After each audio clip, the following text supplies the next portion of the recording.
So, ladies and gentlemen, I'm going to tell you a story about how we do water supply in Denmark. And in the past couple of days, I've had a lot of conversations with people here at the conference, and to some extent, I have the feeling that some believe that it's going to be a fairy tale I'll be telling you, and not a story. So once upon a time, I believe that's how it starts. A group of people got together and decided to build a waterworks, and the reason for doing this was actually the same reason for some of the problems that we see here in New Zealand today. The original water supply was typically water taken from a stream, very shallow wells dug in the middle of the village or the town, and all of it got contaminated, and people fell ill. So somebody worked out we need to do something differently. And in 1853, the first water supply, the first waterworks with boreholes were constructed in Denmark. So the next step related to this, I believe they did other things in between, was that we decided, or the Geological Survey decided, we are getting a lot of boreholes around the country, and we need to collect that information. It's useful. Perhaps we don't know exactly what we are going to use it for, but geologists, they like to keep their soil samples and have information about what goes on underground. So they decided to start this borehole archive in 1926.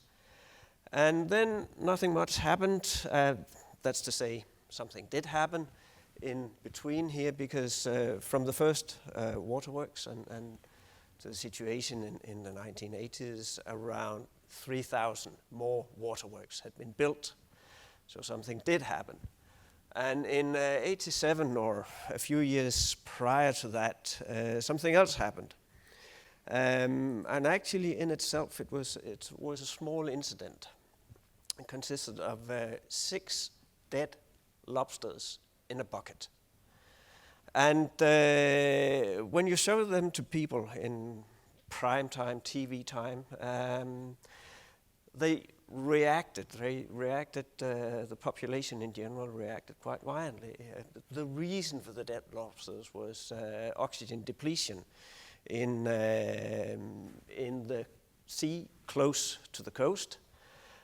So when a lot of people react to something and they object to something, then the politicians have a tendency to listen. And they did that also in this case, and they set up an action plan. Action Plan 1, and that tells us already there are probably more of those, for the aquatic environment. The focus of this was primarily related to surface water. But surface water and groundwater, well, they are connected. In 1994, we started to impose a tax on any piped water. If you were a utility company, a waterworks, supplying water to people, a tax was put on it, and some money was collected there. In 1998, we had Action Plan 2 for the aquatic environment, and we were at that time beginning also to look at the groundwater as a part of that action plan. Then in 1999, water meters became mandatory. That means all households from that year had to have water meters. And again, I've been talking to people here, and in some areas, if you mention it, people, no, we can't, we'll not accept it, and others have it. But back home, we've been having water meters for the past 20 years, and people are generally happy about it, I would say. Then, roughly at the same time, we started to do systematic groundwater mapping. And I'll get back to why we found that this was necessary. But it was all of it, we wanted to know where are our water resources, what's the state of the resources, how well protected are they. Then we got action plan number 3. We have a lot of those, and we'll probably get a number 4 as well. In 2010, we got something called the Water Sector Act, again, a legislation that relates to the supply of drinking water, maintenance of a good environment. And in 2012, we could put in some drinking water protection payment. Drinking water protection in this context, that's the resource. We wanted to protect the resource, and that was one of the key elements in the formal presentation. Protect the resource. That's a mandate. If we don't do that, then we can basically forget about the rest, in my opinion. So, the status today, now we leave the historical data. 98% of the population are supplied from roughly 2,000 waterworks. That doesn't fit with the 3,000 I mentioned, but we've been through a process where we are, we are not forcing anyone to shut down a waterworks, but some of the smaller waterworks, and when I say small, I mean waterworks that are supplying 50 to 100, maybe 200 households. They have decided to simply hand the keys over to the neighboring waterworks that then gets a bit bigger and have more money to handle the issues they will need to attend to. But we have today roughly 2,000 waterworks, and we have a population of 5.6 million. So that's the situation. The drinking water production yearly, 475 million cubic meter. And now we're getting to something that's a bit different from many other places in the world, at least. All costs related to the production, the abstraction, the production, and the distribution of that water is paid directly by the consumers. We do not have any municipalities entering into this. We do not have any subsidies from government or other bodies. All of it comes directly from the consumers. Another very important point, in my opinion here, is that all the waterworks are non-profit. Some of them are owned, and that's roughly 100, are owned by municipalities, but they act as a separate entity. It's a business in its own, non-profit business. The rest of them, 1,900 waterworks roughly, they are sort of cooperates. They are owned directly by the consumers. So the consumers are paying, they're in a respect paying back to themselves. All the money that goes in goes directly back into maintenance and operation and planning and protecting the resource. So the situation is the groundwater fraction of our water supply, that's 100%. There's a small, it's not entirely correct. There's a small island with 50 people living there. They have rainwater harvesting. But the rest of us are using groundwater. Chlorinated fraction, 0%. And it's not just it's any form of disinfection. We don't use it. In situations where we have, for instance, an incident where we get a contamination into, it could be a drinking water storage tank, then the waterworks can set up a UV unit and run it until the water is clean again. But apart from that, we do not disinfect.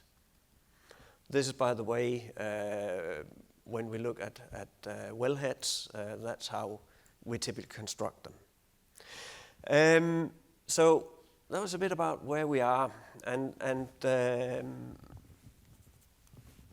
I have a diagram here that I'm going to use it to illustrate some of the developments we have been through.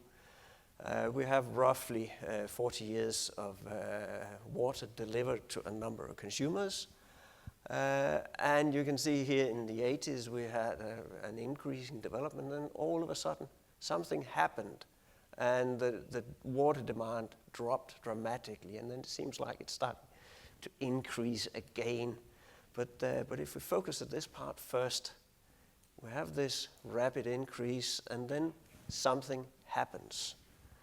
The thing when we at the same time look at the groundwater level, we had a nice situation here, lots of water in the reservoir, and shortly before we had this development here, we could see that the groundwater level had dropped dramatically, and actually so dramatic that they were about to run dry. They were about to have absolutely no water left because they were over abstracting from that particular reservoir.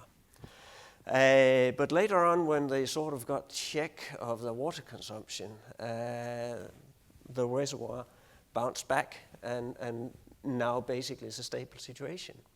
But how do you change this overconsumption where you are depleting your reservoir within 2 years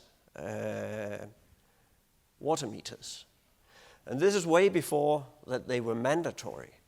But that particular waterworks decided we have a problem and we are responsible. Nobody is coming to help us. We can't go to the government, we can't go to the municipality, we'll have to handle it ourselves.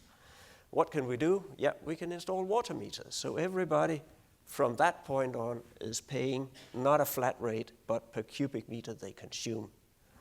The first year, the consumers didn't get the idea. But then they got the bill, and that sort of had an effect. And then you can say, but now they're going back into their old habits. And no, not really, because if we look at the household consumption, that is actually dropping quite dramatically and is still dropping. So this is basically an expression of more houses getting connected to the same system. So that's one small waterworks. If we look at the national development in water consumption, it just goes down, down, down. Average in Denmark, that's 103 liters per person per day. And I was at a presentation with Suez that managed to get the water consumption in Singapore down to 130. And they were quite pleased. So I was happy too. I think that this is actually quite good. There's no incentive-like economy to get people to behave differently. Right, so we have a development where we go from over-abstractions to sustainability, and the basis for that change, that's an awareness about water consumption. People become aware that actually if we don't change our habits, then we are going to be in deep trouble. The vulnerability of the aquifers was also something that people became aware about. And non-revenue water losses, a third issue. And the tools for changing this from over-abstraction to a sustainable water supply. Information campaigns, letting people know what the problem is and what can be done about it. A direct connection between consumption and cost. Legislation and also tax, and again that's related to the cost over here. And data, huge amounts of data. If we look at that borehole archive I told you about previously, today there are 300,000 boreholes registered in it. All the blue dots here, that's drinking water wells. And by the way, this is Denmark. And there's been a development in that. This one is from 1818, handwritten borehole log. And if we look at what are we doing today, we have a borehole log with a lot of information about the geology, about how the borehole has been sealed off so we don't get contamination from the surface down into our well stream. We use geophysics quite a lot if it's an important borehole, if it's in a good and very valuable reservoir. we take all the information we can get from the drilling process. So a geophysical borehole log is also something that more or less is standard.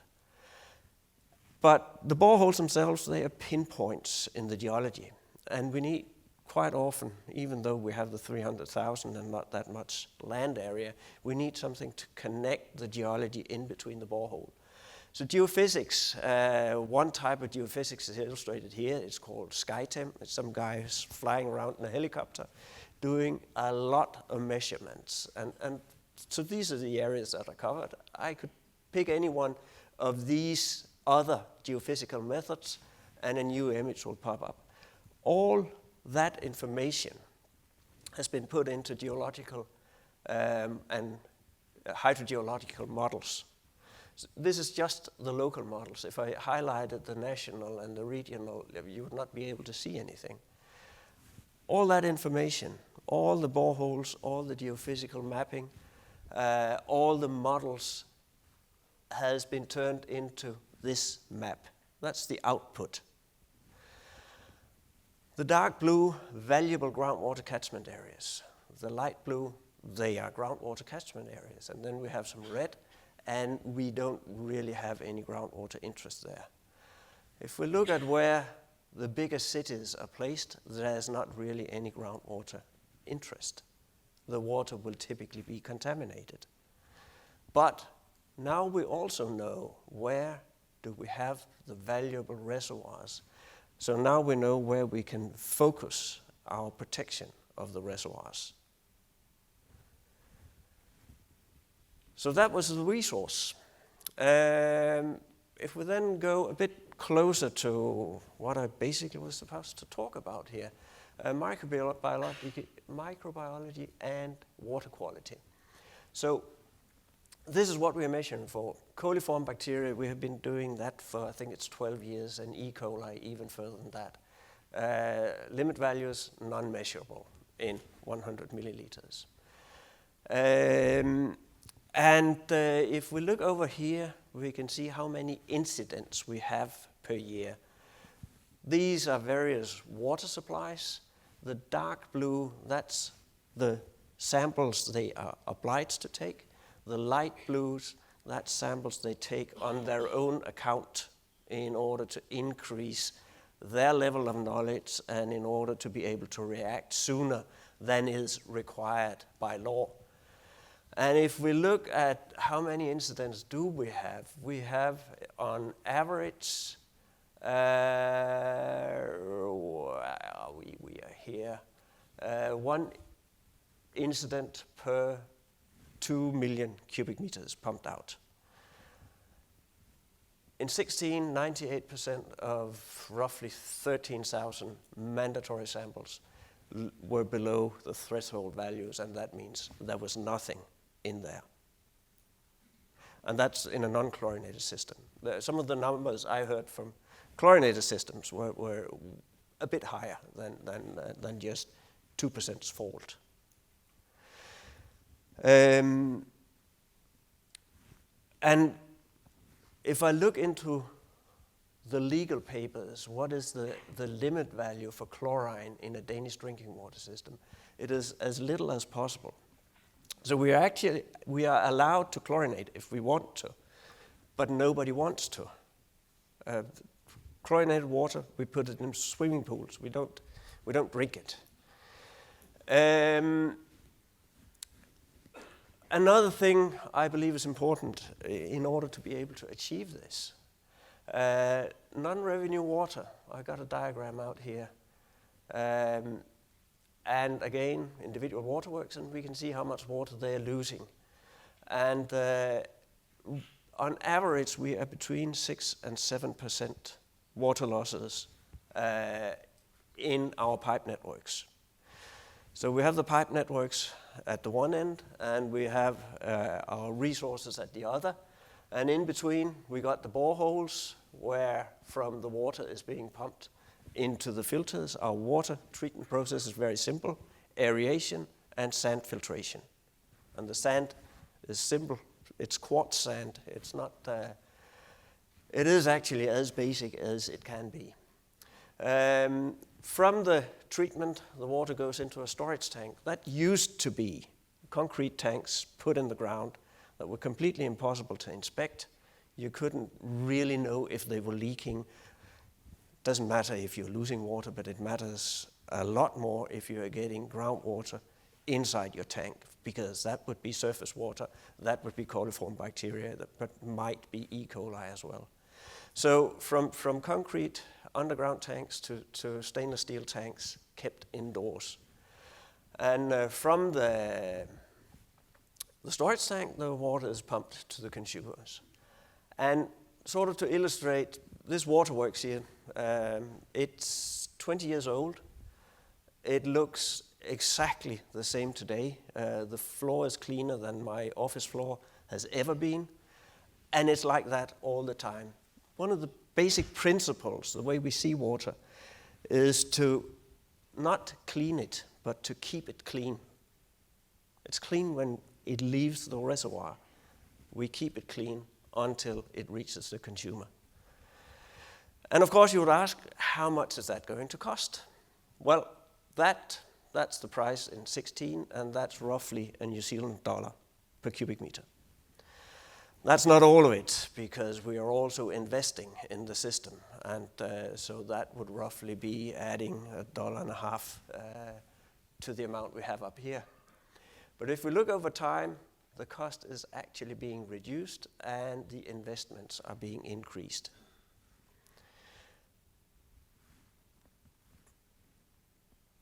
So average cost for a consumer, $3.50 New Zealand dollar per cubic meter, but that's including $1.6 in tax. So that's what it costs. Sustainable water supply in Denmark, just to sum up, groundwater management based on mapping of the resource, mapping of aquifer vulnerability, extremely important. Action plans for groundwater protection. We make deals with farmers, do not use pesticides in this area. In some situations, the water utilities buy the land and plant a forest on top of it. And then they can be quite certain that no farmer is coming along with his pesticides or his fertilizers. Very close monitoring of the water quality, benchmarking on performance indicators. So the two diagrams I showed are a part of a report where they can compare to each other. And there's nothing like a bit of competition in order to get people to perform better. And then there's a consumer demand for traditional water treatment. We don't want chlorination. We don't want activated carbon. The basic aeration, sand filtration. And then we have a legislation to support all of the above. Many of the initiatives, they have been taken by the utility companies, not by the state. And then the state have followed up on this. So, in any fairy tale, we need to find out, are there any trolls in the woods? Because this sounds so brilliant, all of it. Of course we have problems, and the problems we have, and the problems we are fighting today, that's pesticides. Thank you for your attention.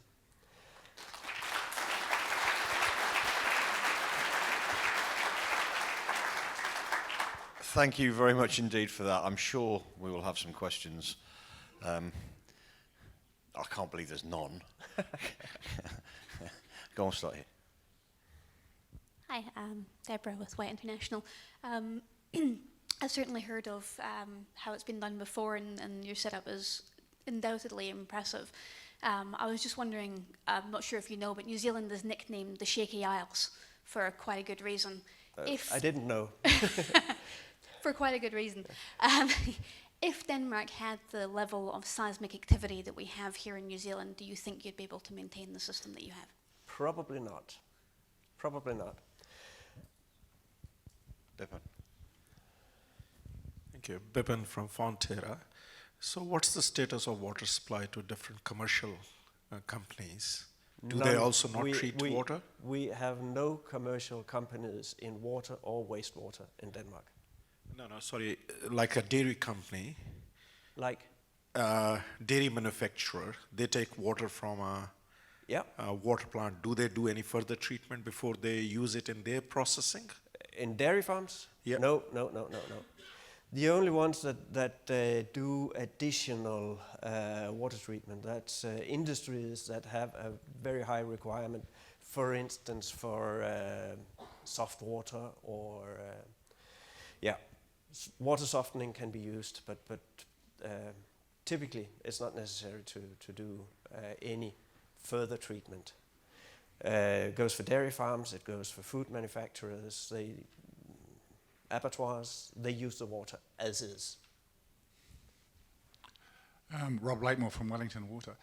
The mineral or the inorganic content of the groundwater, what is it? Do you have to, for example, iron and manganese level? The mineral contents, what we are removing primarily is iron, manganese and ammonia. So that's done through the oxidation and filtration processes? Yes. Jim. Thanks, Ed. Jim Graham from Water New Zealand. Henrik, thanks for your presentation. I'm interested in the cost. You've calculated about $3.50 New Zealand dollars per cubic metre. Yeah. So I imagine that most New Zealand consumers would feel a little uncomfortable about being asked to pay that kind of price. Do the Danish people accept paying that kind of money for a cubic metre and their volumetric charges? And if they do accept it, why is it that they do accept paying those, what we would see as quite high costs? We're a country with quite a high tax level, so we're used to paying. No, seriously, the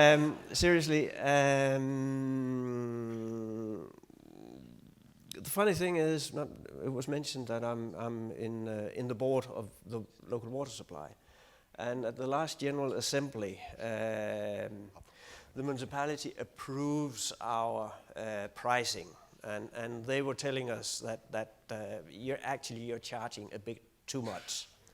So at the General Assembly we had to tell people, so we're lowering the price, not much, but we'll be lowering it. And then the people attending were saying, it doesn't make sense, can't you just save the money and have it for a rainy day or something? So no, there's not a huge demand for lowering of prices, not in our small waterworks and not generally. The thing where people react, that's we have a very close connection to payment for wastewater treatment.